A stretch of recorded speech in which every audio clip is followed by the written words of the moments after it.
Welcome back to CFB Nation. I'm your host, Nino Brown. I got my co-host at the bottom, D Now, aka Mr. Get It Done. And this is episode 4 of Devy Darling.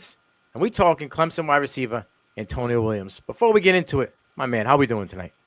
Not too bad, not too bad. It still gets me every time you say Mr. Get It Done. I don't know why, but it still gets me. Hey, you know why? Because you just get it done. It doesn't matter what we ask, whether it's me, KT, Moon, Jared. Boom, you just get it done. So it sticks. D-Now was the first one that sticks. Now that one's going to stick, Yeah. I got a thing with nicknames. I don't know what it is, but, I'm going to call this guy Slick because he's sliding under the radar for Clemson wide receivers. I don't understand what's going on in this community, but we're going to break him down.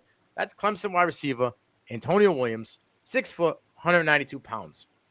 This kid, right, before we get into what he did last year, senior at Dutch Fork High School, had 80 receptions, damn near 1,600 yards, 14 touchdowns, and 19.6 yards per catch. Dino, before we even get down how he operates, 20 yards per catch. Are you kidding me?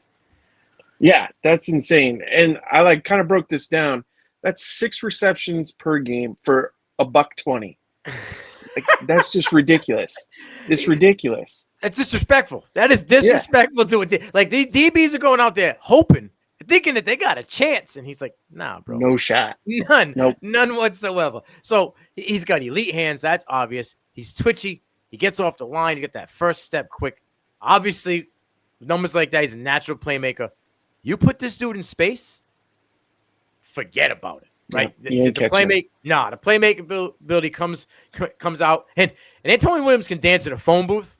All right, he got I know Kadarius Toney was a slick dude, okay, at Florida, but Antonio Williams got a little bit of that sauce coming off the line, and he was only a freshman last year, so I think things are going to get a little bit spicier, and we're going to break down why we think that he's going to get a little spicy and why we think he's a Devy Darling. Talk to these people about what he did last year. All right. So at Clemson last year, 14 games, 56 receptions, 604 yards for 4 touchdowns, 10.8 yards per catch. Freshman. It's insane. As a freshman. Yeah. Led the team in receptions, okay? And we still hear Bo Collins?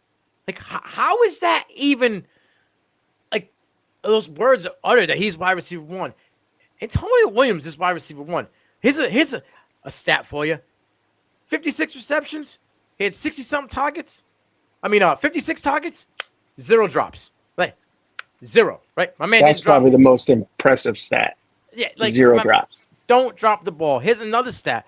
Out of 604 yards, 274 of them were yak. That's yard after catch. So, Jiggy, like I said, he can dance in a phone booth. Good luck trying to get. If it were flag football, he'd never get tackled. All right. He had 295 snaps in the slot, which is 93%, and 18 snaps out wide. So obviously he's a slot guy because the twitch factor, right? His A dot's about 7. So I'd like to see that a little bit farther down. But this is no disrespect, but we're gonna break it down a little bit. He had DJU. Okay, DJU had some good games. DJU had some bad games. So the inconsistency probably doesn't help his A dot because you're going to be targeted as quick as possible. And they didn't find an identity last year. They were more of a running team. So we're going to break down a little bit in a few minutes, DJU splits versus Cade splits as good games. But Williams is already saying, he wants to be the alpha, right? He said that he missed no assignments in the spring at all. You don't miss any assignments. You come in sophomore year. You're locking it in, right? You dialed in. You got that Tiger Woods tunnel vision. That's all you can see is what you need to do. Dino, here's my question to you. Right, 7 scholarship wide receivers missed spring due to injuries and late enrolls. That's huge for him, right? Because he was just getting peppered. He was a freshman, All-American ACC last year. He's a 2-sport athlete. You're adding Garrett Riley's modified air system. Talk to me. It's going to be disgusting. They're going to find so many ways to hit this kid, whether it's one of those little pop jet passes as he runs across, deep, over the middle. You think of it, they're going to find a way to hit him. Now, you see the up tempo that they had last year, right? It Yeah. was just Riley's system put them on the map, took them to the next level, and they just took off. Now you're adding that, which I think you're adding. You know that Dorito, the purple one, it's sweet and spicy, right? So Hmm. Dabo's sweet, and Garrett Riley is spicy. So you're adding that to the mix for the Clemson Tigers and that offense, and you're adding a consistent quarterback that I think can drop it in the bucket, right? Um, Cade Klubnik was number 7 QB in this class, right? In the 2022 class. He has, this is Antonio Williams quoted. He's got a lot of touch on the ball. DJ Arms was strong and his top tier, but he was always looking to throw a bullet. It's not a shot. He's just saying facts. Like, dude's got a cannon and a howitzer, but he had a little less touch than Cade. Cade can place the ball, which is great for a twitchy guy in the slot, right? Who can move around the field because he starts seeing him where he should be.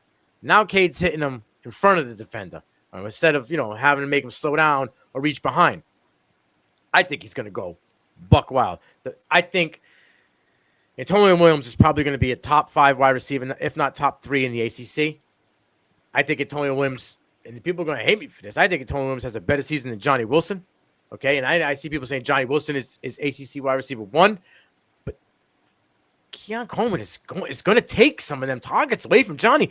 And people forget Johnny happens to put his hands in country crock butter every once in a while when it comes to the deep ball, right? He had a couple of deep ball drops that could have been TDs last year. And that might have been something he worked on, but that's something that our guy doesn't have to worry about because he's Mr. I don't drop the ball. A couple of splits I wanted to get in with you, and you can break it down a little bit. This is why I think he can gets it done. And he doesn't matter who the QB is, and he faster the game, right? DJU's 4 best games. Wake Forest, 571 yards, 5 touchdowns.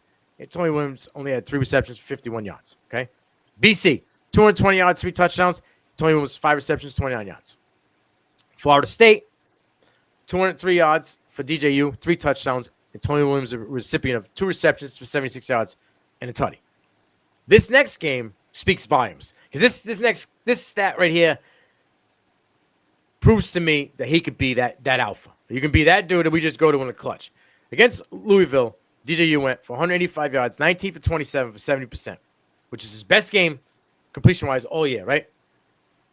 Tony Williams had 11 targets, 10 receptions, 83 yards, and a touchdown.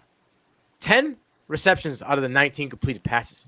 That's more than half. You know what I mean? Yep. So DJU realized at this point, he's the alpha. We're going to him. And then when Cade took over, right? Cade went against UNC, 279, a touchdown.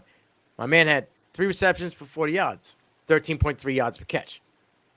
Double digits. We love it. Against Tennessee, Cade didn't have the best game. He went 320, 3 interceptions.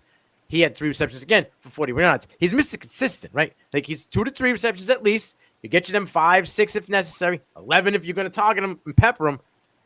He can get it done. And now he says with Cade, because I think Cade has a lot of say in the offense. So he can see a matchup, and he just likes it and signal out and throw the ball there. There's a lot of freedom with Cade in this offense with Garrett Riley. I don't think, you can tell me I'm wrong, but I don't think there was much freedom after week 2 with DJU. No, I think after week 2, Dabo really had a tight leash. And then, I'm sorry, I totally blanked on what I was going to say. No problem. We'll revert back to the short leash with DJU. I think the playbook also probably got shortened up. Like, we're not going to try all this crazy stuff because he's not having very consistent games. And whether it be the offensive line not giving him time, whether it be guys like Bo Collins not separating like we thought he was going to separate and become that dude. But Antonio Williams is a true freshman, was a dude. And Antonio Williams, listen, if he can double-digit touchdowns, is that a possibility with a consistent QB and a Garrett Riley offense? Is it possible? Yes. I remember what I was going to say now. Go ahead. Sorry. So DJU, no knock on him. He's 3rd to 5th round draft pick, in my opinion. Yeah. Cade, I think, has that potential to be a number 1 draft pick. Well, 1st round. I won't go as high as number 1. But so just that increase in potential talent-wise right there in a pass-heavy offense like this, yeah, I'm going to go out on a limb and say he's going to catch about 70, 75 passes this year, and he's going to go over 1,000 yards with about 8 to 10 touchdowns, I think. I'm right with you. I said double digits because I think that's the ceiling. Just in the offense. I mean, listen, Shipley eats. Moff is eating. Like, those guys aren't just going to disappear from the offense. Gary Riley knows what he's got. He's got horses in the stable. He's going to ride them out.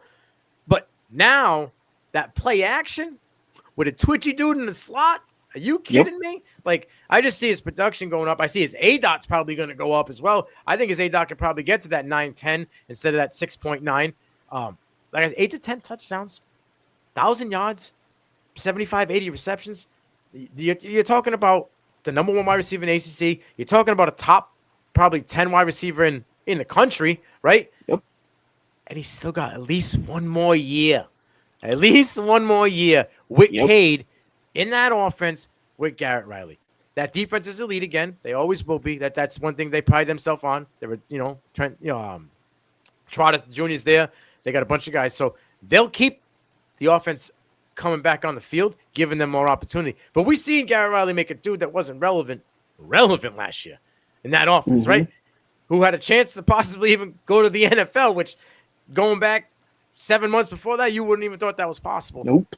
So I can only imagine what he can do with a number 7 QB prospect in the country. Dino, he is a Devy Darling. He will prove a lot of doubters wrong that think that he is not wide receiver 1 and that he hasn't even. I've seen a lot of lists. No knock, nobody, no smoke to anybody, but I've seen a lot of lists that say ACC wide receiver, and he's not even in the top 10. That I think is a injustice to Antonio Williams. This has been episode 4. I'm Nino Brown. That's D now. This is Devy Darling. We out.